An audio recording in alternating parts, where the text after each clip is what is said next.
చాలామంది భగవద్గీత మనం ఏం చేస్తున్నామంటే భగవద్గీత అనేసరికి ఖురాన్ అనేసరికి బైబిల్ అనేసరికి ఎందుకు చదవాలి? అసలు ముఖ్యంగా మనం 80% 82% ఉన్నటువంటి హైందవ సోదరులకు వచ్చేటువంటి చాలామందికి వచ్చేటువంటి క్వశ్చన్ ఏంటంటే, మా పిల్లలు, యువకులు, వృద్ధులు మేము భగవద్గీత ఎందుకు చదవాలి? అసలు భగవద్గీత ఎవరు చదవాలి? ఎలా చదవాలి? ఈ క్వశ్చన్లు ఆన్సర్లు అందరికి తెలుసుంటే ఒక్కసారి చేయలేపండి. హాల్లో ఉన్నటువంటి ఒక 400 మందిలో ఒక 3-4 మాత్రం లేపారు. అంటే మిగతా వాళ్ళందరూ మనం ఒక ఆలోచనలో ఉన్నాం. అసలు ఎందుకు చదవాలి? ఎవరు చదవాలి? ఎలా చదవాలి? ఎందుకు అంటే మనలో ఉన్నటువంటి ఒక బలాన్ని, మన బలాన్ని మనకు తెలియజేయాలంటే భగవద్గీత ఆ బలాన్ని మనకు తెలియజేస్తుంది. మనం చేసేటువంటి కర్మలు అంటే మనం చేసేటువంటి పనుల గొప్పతనాన్ని మనకు తెలవాలంటే భగవద్గీత చదవాల్సిన అవసరం ఉంది. మన మనస్సు చంచలమైన మనస్సు, మన మనస్సు నియంత్రించబడాలి అంటే భగవద్గీత అనేటువంటిది మనకు అవసరం. దాన్ని చదవడం అవసరం. మనలో చాలా మటుకు మనం కొన్ని నిర్ణయాలు తీసుకునే ముందు వెనక ముందు ఆలోచించి చివరిగా తప్పు నిర్ణయాలు తీసుకుని జీవితాలను ఆగం చేసుకునేటువంటి పరిస్థితి మనం చాలా చూస్తుంటాం. మనం ఏదైతే నిర్ణయం తీసుకుంటున్నామో ఇది సరైనదని చెప్పడానికి, నీ మనసుకు నీవు చెప్పడానికి, నీ మనసుకు నీవు చెప్పడానికి భగవద్గీత అనేటువంటిది అవసరం. మనల్ని మనం గుర్తించడానికి భగవద్గీత అవసరం. మంచి చెడుల మధ్య తేడా తెలియజేయడానికి ఈ యొక్క భగవద్గీత చదవడం అనేటువంటిది అవసరం. ఎందుకు చదవాలంటే ఈ ఆన్సర్లు మనం చెప్పగలగాలి, బయట మన పిల్లలకు చెప్పగలగాలి, మన తోటి యువకులకు చెప్పగలగాలి, మన తోటి వారికి చెప్పగలగాలి. అసలు భగవద్గీత ఎవరు చదవాలి?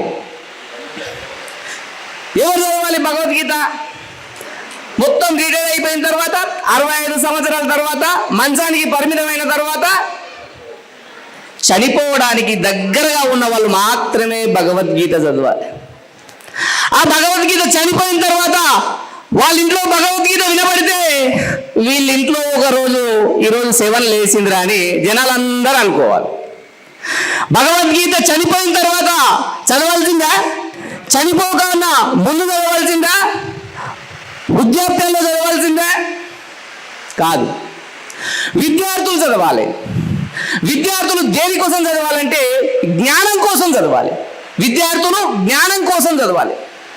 తెలుగు, ఇంగ్లీషు, సైన్సు, సాంఘిక శాస్త్రం, ఆ శాస్త్రం, ఈ శాస్త్రం, ఏఐ ఇవన్నీ కాదు. వానికి నిజమైన జ్ఞానం, ఇవన్నీ పుస్తకాలు చదివిన తర్వాత కూడా వానికి నిజమైన జ్ఞానం అందాలంటే, వానిలో ఆ జ్ఞానం అందాలంటే వాడు ఖచ్చితంగా భగవద్గీత చదివి తీరాల్సిందే. యువకులు, 25 నుంచి 40 సంవత్సరాల యువకులు ఎందుకు చదవాలి? యువకులు తన జీవితాన్ని ఒక మంచి మార్గంలో మళ్లించుకునే విధంగా భగవద్గీత అనేటువంటిది తోడ్పాటుస్తుంది. వృద్ధులు ఎందుకు చదవాలి?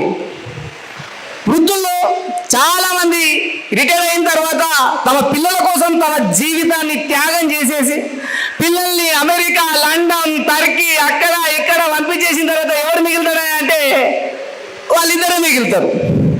వాళ్ళిద్దరు కూడా ఇంట్లో ముఖాలు, ఆయన ముఖం ఈయన ముఖం ఆయన చూసుకొని బోరు కొట్టేస్తారు. అప్పటికే ఒంటరితనంగా ఫీల్ అవుతుంటారు. ఆ ఒంటరితనాన్ని జయించాలంటే కూడా భగవద్గీత అనేటువంటిది అవసరం. బలం ఉన్నవాడు ఎందుకోసం చదవాలంటే తన యొక్క బలాన్ని సమాజంలో మంచిని పెంచడానికి ఉపయోగపడాలంటే ఆ యొక్క భగవద్గీత అనేటువంటిది చదవాల్సిన అవసరం ఉంది. బలహీనులు ఎందుకు చదవాలంటే బలవంతులుగా మారడానికి, ఆత్మస్థైర్యాన్ని పెంపొందించుకోవడానికి భగవద్గీత అనేటువంటిది చదవడం అవసరం ఉంది. అసలు ఎలా చదవాలి, ఎందుకు చదవాలి, ఎవరు చదవాలి, ఎలా చదవాలి? భగవద్గీత అనేటువంటిది చాలా పవిత్రమైంది. ఈ భగవద్గీతని మనం ముట్టుకోకూడదు. ఆ భగవద్గీతని గుళ్ళో పెట్టాలి. మన ఇంట్లో ఉన్నటువంటి పూజా రూమ్లో పెట్టి రోజు 2 ఊదుబత్తీలు ముట్టించి మొక్కాలి. భగవద్గీత అనేటువంటిది పవిత్రమైందే మీరు అనుకున్నట్లు. నిజంగానే భగవద్గీత అనేటువంటిది పవిత్రమైందంటే భగవద్గీతలో ఉన్నటువంటి శ్లోకాలు ఎంత పవిత్రంగా ఉంటాయి, ఆ శ్లోకాలు నీ మదిలో మెదిలితే ఎంత పవిత్రంగా ఉంటుంది. ఆ పవిత్రమైనటువంటి శ్లోకాలు అర్థం చేసుకొని నీ జీవితంలో ఉపయోగించుకుంటే ఇంకా ఎంత పవిత్రంగా మన జీవితం ఉంటుందో ఒక్కసారి ఆలోచించండి.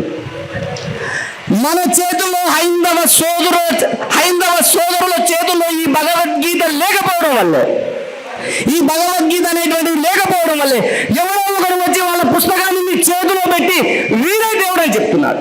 ఈ పుస్తకాన్ని ఒక్కసారి పట్టుకొని వాడికి కనిపిస్తే మళ్ళీ మీ దగ్గరికి వచ్చి మా దేవుడు గొప్పోడు, మా పుస్తకం గొప్పదని చెప్పడు. మీరు వాళ్ళ పుస్తకానికి, వాడు చెప్పే పుస్తకాలకు ఎందుకు అట్రాక్ట్ అవుతారంటే ఈ భగవద్గీత నీ చేతిలో లేకపోవడం వల్ల వాళ్ళు చెప్పడానికి నీవు అట్రాక్ట్ అవుతున్నావు. ఖచ్చితంగా ప్రతి ఒక్కరూ భగవద్గీత